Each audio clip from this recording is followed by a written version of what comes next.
예수의 진의 토마복음 제29강 시작하겠습니다. 교재가 필요하신 분은 여기 인터넷 주소로 들어가시면 돼요. 이번 시간부터는 구세주를 다루도록 하겠습니다.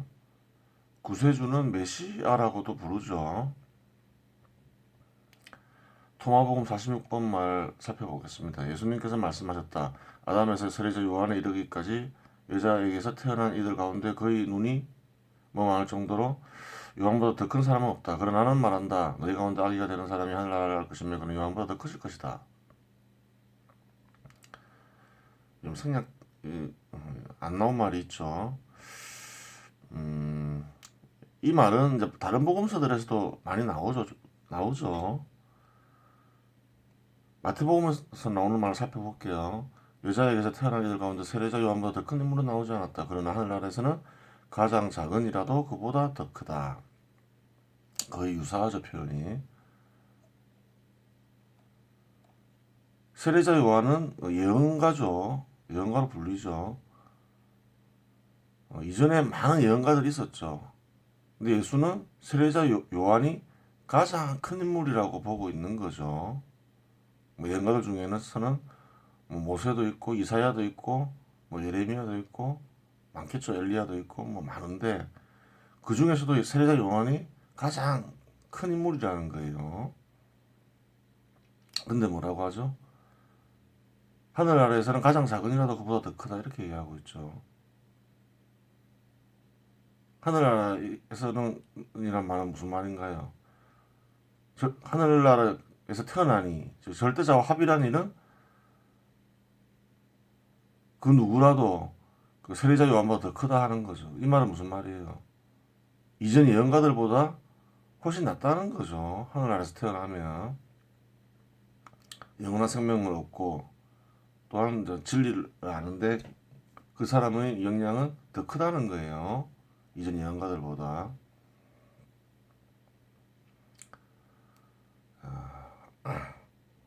그러면 사실 6번 말도 그 이해되죠. 거의 같은 뜻이죠. 여기서는 이제 아기가 되는 사람이 이렇게 나오죠. 아기가 영이라 했죠. 영혼이 영이 되면 진리의 영과 하나가 되고 하늘나라에서 태어난다고 쭉 설명드렸죠. 같은 뜻이죠. 표현이 이번 표현은 좀 다른 복음서들에 비해서 좀 자세하게 나와 있는 거죠. 방법이 거론된 거죠. 그래요.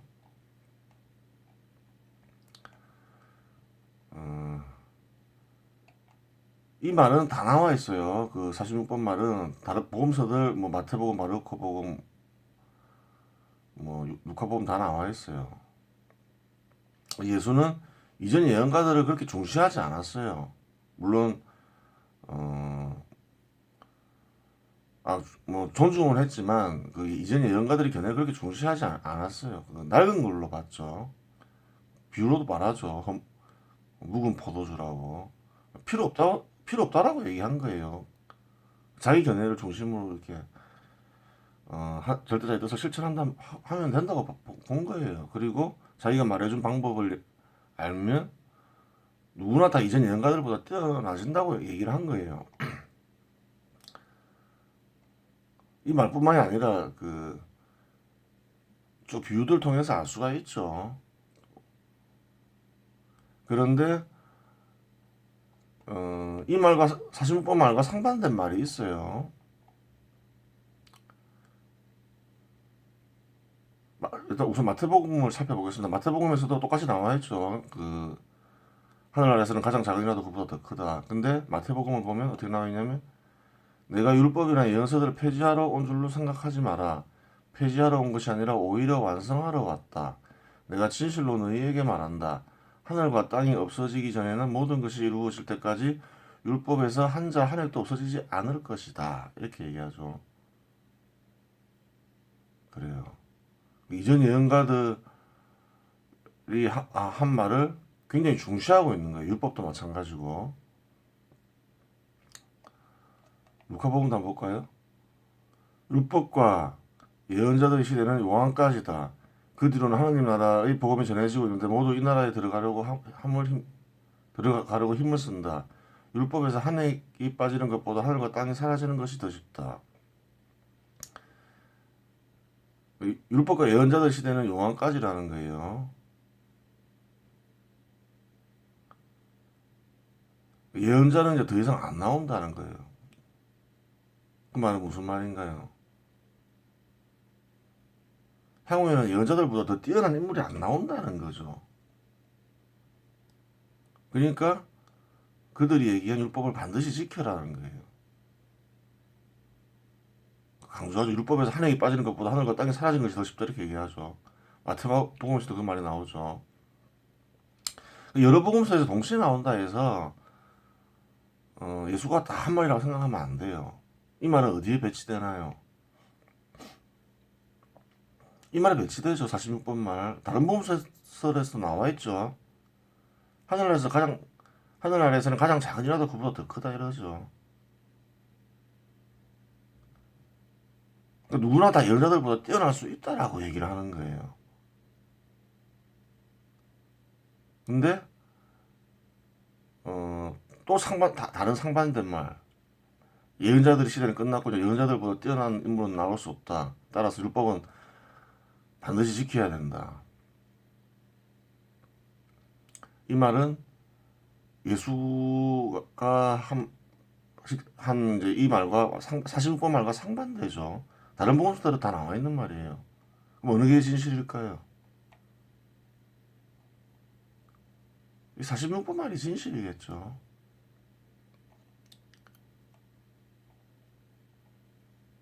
그래요. 예수의 진을 쭉 살펴보면 그게 나와 있어요. 이전에 보지도 들리지도 않는 것을 너희들한테 주겠다. 성령을 주겠다는 거죠. 뭐예요, 성령이? 절대자죠.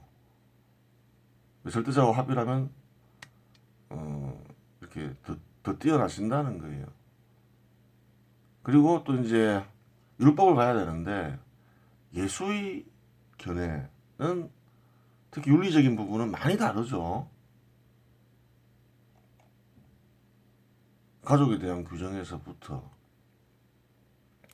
또 그 당시 유다인들이 반드시 지켜야 된다고 생각했던 윤리들 있잖아요. 율법, 할례나 단식이나 안식이나 예수는 다르게 생각했죠.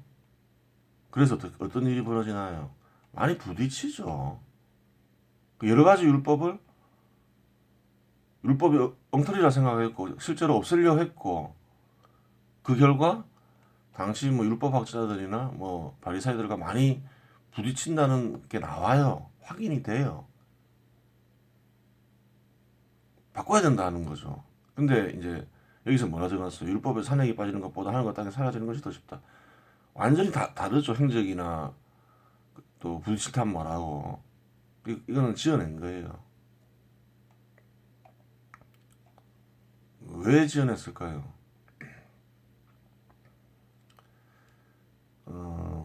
이 복음서들을 쓰니 또 제자들도 마찬가지예요. 그들은 이제 예수를 이전 예언가들의 연장선상만으로 생각한 거예요. 계승자들로 생각한 거예요. 그런 식으로 자꾸 이제 스스로 생각한 거죠. 그리고 또 그렇게 예수가 보여지길 바라는 거예요. 자기들도 자꾸 그렇게 생각하려고 했고. 근데 예수는 뭐 계승한 부분도 있지만 계승을 통해서 새로운 걸 만드는 거죠. 계승한 부분이 있다 해서 그게 새로운 게 아닌 게 아니죠. 다른 부분이 확인이 있고 또 어떤 경우에는 반대의 견해도 가지고 있고 그렇기 때문에 계승한 부분이 있다 해서 헝그라고 보면 안 돼요. 완전한 계승으로 보면 안 되는 거죠. 그렇게 보면 안 되는 거예요. 이렇게 생각하면 돼요. 자동차가 있는데 자동차가 있기 전에 뭐가 있어요? 바퀴도 있어야 되고 자동차 개발되려면 엔진도 있어야 되고 마차도 있어야 되는 거예요. 계승한 부분이 있는 거예요. 과거 거를. 그래서 자동차가 만들어졌어요. 바퀴도 이전에 있던 거니까. 마차도 있고. 근데 자동차를 보고 그 마차를 계승한 부분이다 해서 이걸 마차다 이러면 안 된다는 거죠. 그렇게 보면 돼요. 그러니까 이런 것들은 지어낸 건데 이게 뭐 왜, 이런 게 왜 들어가겠어요? 바램이 들어간 거예요. 이런 게 들어간 이유는 율법 그 복음서를 쓰는 이들이 바램이 들어간 거예요. 또 저번에 봤지만 자기들이 이해관계에 따라서 뭐 후계자인 것처럼 하고 뭐 베드로든 야고보든 토마든 그런 거는 이제 다 바램을 적어 놓은 거죠. 이런 말들이 들어가요. 원래 그 경전에 좀 그런 말들이 들어가죠. 뭔가 그 복음서를 쓴 이들도 목적이 있기 때문에 원래는 제대로 쓰려면 그런 목적을 배제하고 써야 되는데 사람이 하는 일이다 보니까 그게 잘 안 되는 거예요.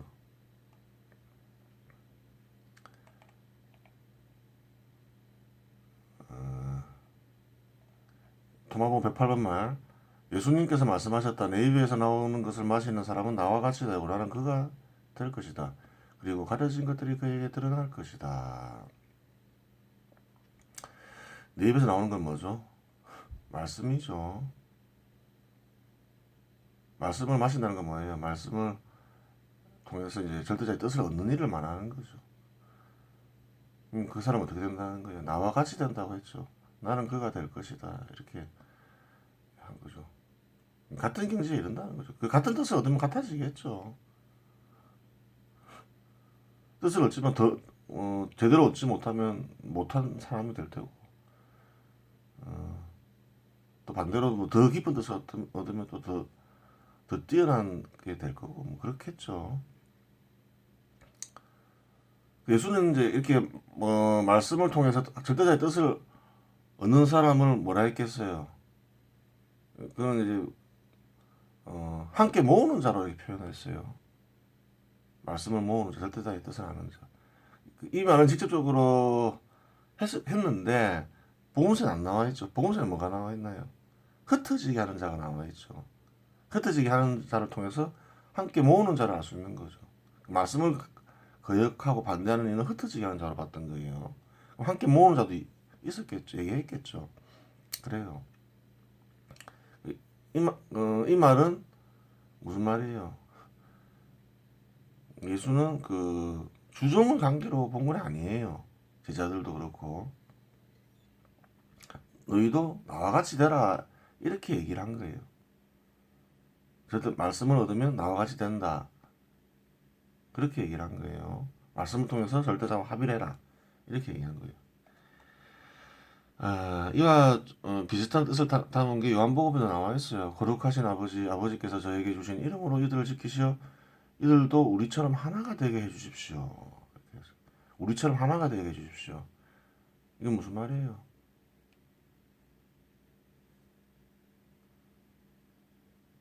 너희들 제자들도 그 말씀을 따르는 이들도 절대자와 합의를 하여 하나가 되게 한단 말이에요. 그럼 합의를 하여 나와 같이 되게 해주십시오. 이 말인 거죠. 그런데 여기서는 말씀이 아니라 이름이 나와요. 이름으로. 저에게 주신 이름으로. 복음서에서 간간히 이런 말이 나와요. 이게 어떻게 된 일일까 봐야죠. 홈마본 108번은 말씀이라 나오고 이름이 간간히 나오죠. 이것은 거짓이에요. 이름으로는 합일이 안 돼요. 또 복음서들을 자세히 보면 그게 나와 있어요. 예수가 이름 전하러 왔나요? 아니죠. 다른 이웃 고을들을 찾아가서 거기서 또 내가 복음을 선포해야 한다. 사실 나는 그 일을 하려고 떠나온 것이다. 복음을 선포하러 왔다지 이름을 선포하러 왔다는 말 없어요.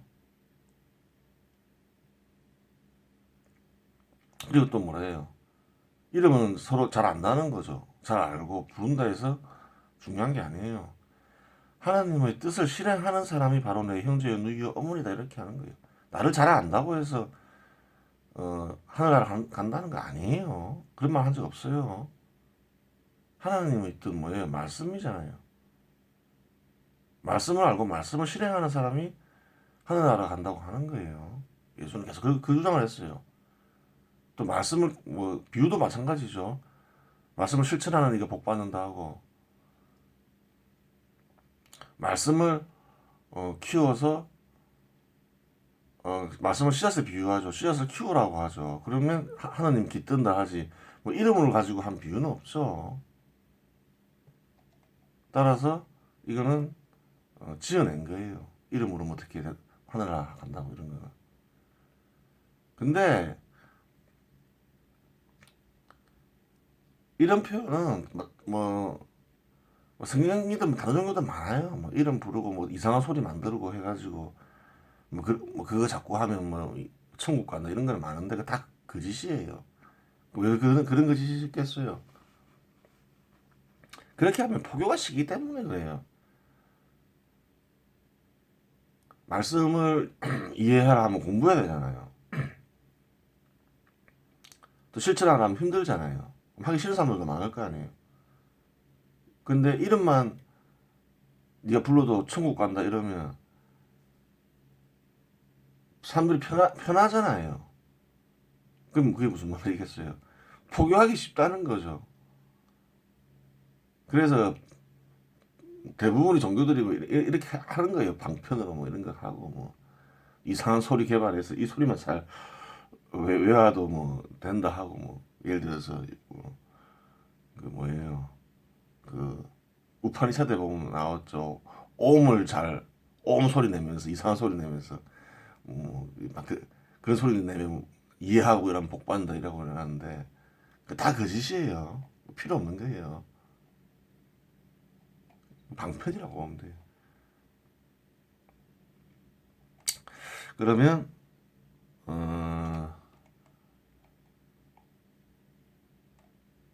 메시아가 뭔지를 좀 살펴봐야 되겠죠. 예수는 메시아를 어떻게 생각했는가 볼 필요가 있죠. 이거는 토마복음에 나와 있는 말 아니에요. 마태복음에 나와 있죠. 다윗이 성령의 도움으로 그를 주님이라고 부른 것은 어찌된 일이냐. 주님께서 내 주님께 말씀하셨다. 내 오른쪽에 앉아라. 이 다윗한테 하는 말이죠. 그 성령이 하나님이 주님께서 내 주님께 말씀하셨다. 내 오른쪽에 앉아라. 내가 너희 원수들을 내 발 아래 잡아놓을 때까지. 하나님 말한 거죠. 다윗한테. 이렇게 다윗이 메시아를 주님이라고 부르는데 메시아가 어떻게 다윗의 자손이 되느냐 이렇게 한 거예요. 메시아가 되고 안 되고는 혈통과 상관이 없다는 거예요. 이런 말을 왜 했겠어요? 다윗의 자손이 라는 게 메시아라는 어떤 전설이 내려오고 있었던 거예요. 다윗의 자손이 메시아가 되는 게 아니라는 거예요. 그럼 이제까지 예수의 말을 살펴보면 예수가 생각하는 메시아는 뭔가요? 마음의 절대자가 드러나서 절대자의 말씀을 하나님의 말씀을 하는 사람이 예수가 보는 메시아예요. 다윗의 혈통에서 뭐 메시아가 나와서 뭐 그런 게 아니라는 거예요. 그리고 또 예수는 어떻게 생각했어요? 말씀을 실천하다 보면 하늘나라가 이루어진다 했죠. 근데 그 이스라엘 사람들은 어떻게 생각했을까요? 다윗의 후손 중에 누군가가 나타나서 자기들을 뭐 구원하고 뭐 그 당시에 로마에 통치받았으니까 식민지를 해방시키고 부강하게 만들고 뭐 이렇게 생각했겠죠. 그런 거 아니라는 거죠. 예수 말은. 갑자기 나타나는 것도 아니고 그 어떤 천국이 너희들이 원하는 세상이 갑자기 나타나는 것도 아니고 뭐 다윗의 후손이 메시아도 아니라는 거예요. 갑자기 나타나고 그렇지 않는다는 거예요. 그 얘기를 하는 거죠. 이건 물론 이제 이 말은 메시아와 관련된 말인데 하늘나라까지 연결시키면 그렇게 풀이가 된다는 거예요. 그럼 이런 전설이 왜 내려오냐 이걸 봐야 되는데 이사야가 이런 말을 남기죠. 이사야의 그루터기에서 햇순이 돋아나고 그 뿌리에서 새싹이 움트리라. 그 위에 주님의 영이 머무르니 이렇게 나와 있어요. 이사야는 다윗의 아버지예요. 그러니까 이제 다윗의 다윗의 후손이 이제 메시아가 된다는 거죠. 그거 왜 그래요? 이삭의 그루트기에서 햇수종이 돋아나고 뿌리에서 새싹이 움트리라 비유적 표현이죠. 그러니까 이사야의 그루트기에서 시작한다는 거예요. 뭔가가 나온다는 거예요. 그 위에 주님의 영이 머무른다 했죠. 그러니까 이사야의 후손이 메시아가 된다는 거예요. 그래서 다윗의 후손에서 메시아가 나온다는 이제 믿음이 생긴 거죠. 이스라엘인들 사이에서. 근데 이 말이 좀 이상한 거죠. 좀 이상해요. 이 말은 내가 볼 때는 이 성경책이란 게 그래요. 쓰는 이들이 또 정치적인 목적이 들어가요. 이 말도 이사야가 썼다고 볼 수 없어요. 이사야가 쓴 말도 있었겠지만 기원전 800년 전에 쓰여 활동했던 사람이니까 여러 차례 편찬됐겠죠. 책이 새로 나왔겠죠. 그때마다 어떤 목적이 들어갈 수 있잖아요. 그래서 이 말은 그러니까 기본적으로 수천 년 된 책들은 또 신과 관련된 책들은 조작이 돼 있다고 보면 돼요. 이 말 역시 조작이 됐겠죠. 이거 누가 조작했겠어요? 다윗 왕가에서 조작을 했겠죠.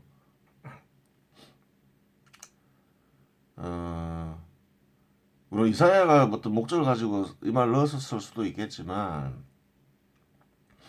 그랬다고 보기는 어려워요. 왜냐하면 이제 이사야가 영을 알았어요. 영을 안 사람이 그렇게 하지는 않았을 거라는 거죠. 그냥 좀 정치적 부담에 가면 메시아를 안 쓰면 되는 거예요.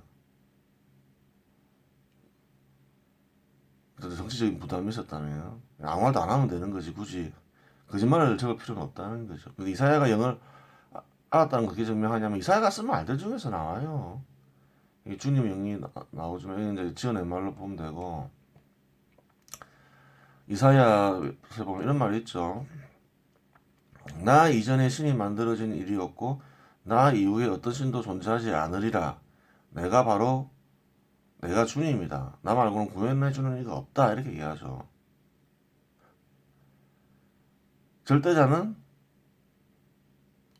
절대자 외에는 뭐 메시아가 없다는 거예요. 구세주 뭐 그런 거 없다는 거예요. 절대자만 메시아가 될 수가 있다는 거예요. 이거 나와 있잖아요. 나 말고는 구원해주는 이가 없다.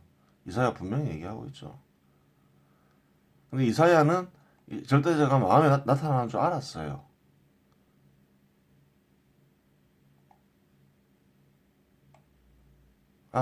예수는 예전에 말했죠. 이전 예언가들은 몰랐다 이러지만 이전 예언가들 중에서도 아는 이가 있었어요. 이사야도 알았죠. 말에 나와 있어요. 농부가 씨를 뿌리려고 날마다 밭을 갈겠느냐? 제 땅을 뒤집고 서리지만 하겠느냐? 그보다는 밭을 고르고 나서 검정풀 씨를 뿌리고 소해향 씨를 뿌린 다음 줄줄이 밀을 싣고 적당한 자리에 보리를 가장자리인 길이를 심지 않느냐? 이렇게 그의 하나님께서 그에게 법칙을 일러주시고 그를 가르쳐 주신다.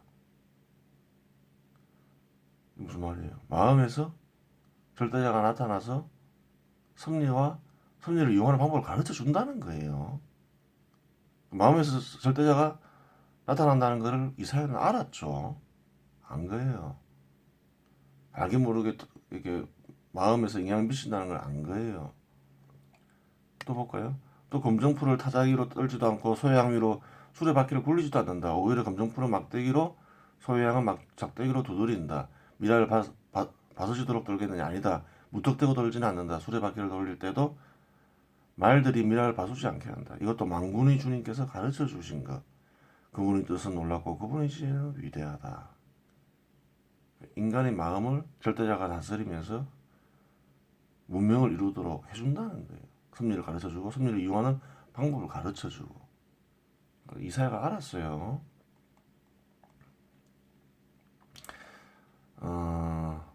지금은 성경책을 딱 여러 사람들을 모아서 볼 수가 있죠. 누구나 쉽게 구할 수 있고 많은 많은 예언가들이 쓴 글들을 다 접할 수가 있어요. 예수 역시 성경책을 공부했겠지만 그 당시에는 책이 귀했죠. 일단 그 종이가 엄청나게 비쌌기 때문에 구하기 어려웠다고 보면 되는 거죠. 그래서 뭐 부분적으로 공부할 수는 있었겠지만 지금처럼 어 모든 내용 접할 수는 없었다고 보면 돼요. 한 몇 가지는 구해서 공부를 했겠죠. 그리고 이제 그 이런 책들도 모아놨는데 성경책도 여러 사람들 말 모아놨는데 고대에는 훨씬 많은 말들이 있었다고 보면 되겠죠. 예언가들이 말들이 많이 남아 있었고 또 그것들 다 모여 있지는 않았겠죠. 누구는 뭐 몇 가지 가지고 있고 뭐 이런 식이었겠죠. 그래요. 그러다가 이제 많은 부분이 유출되고 지금 이제 우리가 모아져 있는 성경책을 보지만 이 정도 지식도 그 당시에는 구하기 어려웠다고 봐야 되겠죠. 여기 뭐 성경책에 없는 내용도 보는 이들도 있었겠지만 그렇게 많은 걸 공부할 수 있었다고 보면 안 되는 거예요. 그래서 이제 예수는 자기가 공부한 바에 의하면 성령을 아는 이는 없고 이렇게 진리의 길은 이르는 길을 제대로 아는 이는 없었다고 본 거죠. 물론 이제 진리에 이르는 길은 예수가 가장 잘 정확하게 얘기해놨지만 이제 성령에 대해서는 이사야 역시 알았다는 거죠. 이사야 역시 알았고 따라서 절대자가 메시아니까 절대자가 확실하게 이제 드러낸 이가 메시아가 되는 거예요. 이사야 그거 알았겠죠. 그렇기 때문에 어, 다윗의 후손이 메시아 된다는 거는 누군가 조작했다라고 얘기를 하는 거예요. 이사야는 아니까 이런 얘기 안 했겠죠. 그래요. 이번 시간 여기서 마치겠습니다.